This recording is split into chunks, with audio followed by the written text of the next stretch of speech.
अब मैं आपको बताता हूं कि पिछले एक हफ्ते में हुआ क्या लीडिंग टू दिस अटैक, हमारा एनालिसिस है। ये देखिए साहब, सऊदी का जो अरामको है, Aramco is the biggest oil company in the world, Saudi owned है। उसका Q2 जो प्रॉफिट है 33% बढ़ गया। यहां पे हम लोग छाती पीट रहे थे, अरे तेल नहीं बिक रहा, सामान नहीं आ रहा। वो कह रहा है कि 33% हमारा बढ़ गया है मामला।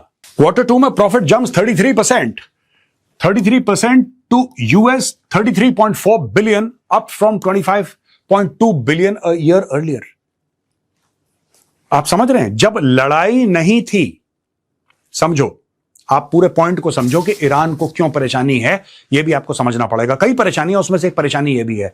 यह कहता है ईयर अर्लियर, एक साल पहले। आज हम लोग बैठे हैं 5 अगस्त पे। हम लोग ये मान के चलते हैं कि यह डेटा 31 जुलाई का है। मान के चलिए 31 जुलाई का, ठीक है, 2-3 दिन का डेटा तो कौन ही देगा, 4-5 दिन का छोड़ दीजिए। मानिए कि 31 जुलाई 2026 का डेटा है।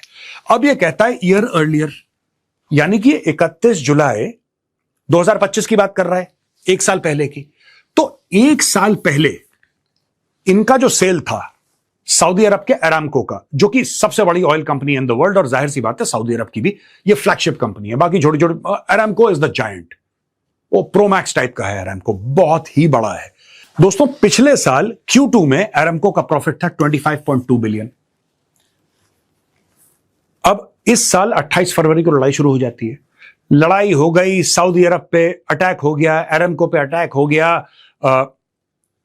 आप ये लगा लीजिए कि स्ट्रेट ऑफ हॉर्मुज ब्लॉक हो गया, किसी को नहीं पता बंद है खुला है। बाब अल मंदेब भी ब्लॉक हो गया, फिर खुल गया, फिर ब्लॉक, यानी कि असमंजस का माहौल है। उसके बीच में यह कहता है कि 25.2 अरब से बढ़ के ये 33.4 अरब डॉलर हो गया, और कहते हैं कि 33% बढ़ गया। ईरान तो कुछ और चाह रहा था। ईरान ये चाह रहा था कि पूरा का पूरा एनर्जी मार्केट को डिसरप्ट कर दे। ये क्या कर दिया भाई, ये तो गंगा जी उल्टी बह गई, उल्टी गंगा बह गई यहां पे। तो ये एक बहुत बड़ा चिंता का विषय। दूसरी चीज, ये बात ईरान को पहले से पता थी कि इतना % प्रॉफिट बढ़ गया है। ईरान को पता थी। मैं आपको बताता हूं क्यों पता थी, कैसे पता थी, और मैं ऐसा क्यों कह रहा हूं। अब ये देखिए साहब, US Israel conflict push Brent crude above $100 per barrel. Iraq, Kuwait, Bahrain and Qatar curtailed energy exports due to Strait of Hormuz disruptions। यानी कि Strait of Hormuz के disruptions में फर्क किसको पड़ा, इराक को पड़ा। ठीक है जी, जबकि इराक के फ्रेंडली रिलेशंस हैं ईरान के साथ। इराक को पड़ा, कुवैत को पड़ा, क्योंकि इराक भी पर्शियन गल्फ पे डिपेंडेंट है, कुवैत भी डिपेंडेंट है, बहरीन भी है, कतर भी है। मरता क्या ना करता। UAE फिर अपना रास्ता निकाल लेगा, UAE फिर अपना रास्ता निकाल लेगा, ओमान फिर अपना रास्ता निकाल लेगा, सऊदी फिर अपना रास्ता निकाल लेगा। ये लोग कहां जाएंगे बेचारे, ये तो फंसे पड़े हैं।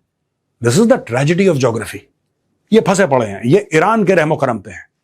अब यहां पे देखिए ईस्ट वेस्ट पाइपलाइन, जो हम कई बार आपको बता चुके हैं। सऊदी अरब को देखेंगे, ईस्ट से लेकर वेस्ट की जो पाइपलाइन है, bypass the strait of Hormuz allowing exports via the Red Sea port of Yanbu. और Aramco continued exporting around 2/3 of its pre-war oil capacity despite regional supply disruptions. 2/3 यानी कि 2/3 ये लोग एक्सपोर्ट कर रहे थे। अब आप बोलेंगे साहब 2/3 कर रहे थे ना, पूरा तो नहीं कर रहे थे, ज्यादा तो नहीं कर रहे थे, ये प्रॉफिट कहां से आ गया फिर?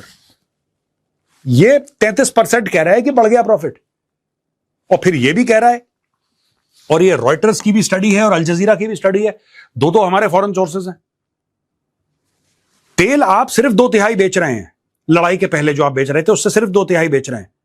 ठीक है, आप कह रहे हैं कि प्रॉफिट बढ़ गया, ऐसा कैसे? ऐसा इसलिए, इसके लिए भी ईरान जिम्मेदार है।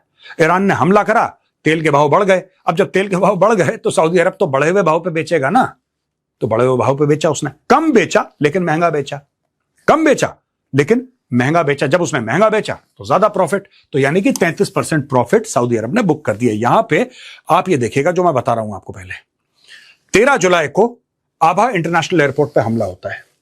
ये करते हैं हुथी, ये हमने कवर किया है। हुथियों ने हमला किया क्योंकि सऊदी अरब वालों ने स्ट्राइक करी थी। महान एयरलाइंस है ईरान की, महान एयरलाइंस के अंदर कुछ लोग बैठ के आ रहे थे, कुछ सामान था, कुछ हथियार थे, तो इनके ऊपर बमबारी की गई। इन्होंने जवाबी कार्रवाई में 13 जुलाई को आभा इंटरनेशनल एयरपोर्ट सऊदी अरेबिया, इस पे हमला किया। पहली चीज। दूसरी बात, 25 और 27 जुलाई 2026 को Houthi missile and drone attack on Jazan and Yanbu. यहां पे इन्होंने अटैक करा, जो कि ऑयल इंफ्रास्ट्रक्चर वाली बात है, और यहां पे drone attack on Saudi oil facilities, ये 28 जुलाई को हुआ था। ये हुआ था एक हफ्ता पहले, drone attack on Saudi oil facilities. ये तो 3 बड़े हमले हो चुके हैं 13 जुलाई से लेकर अभी तक। 3 major attacks have happened on Saudi soil, on oil infrastructure, and yet Saudi Arabia says कि Aramco का 33% प्रॉफिट बढ़ा है Q2 में।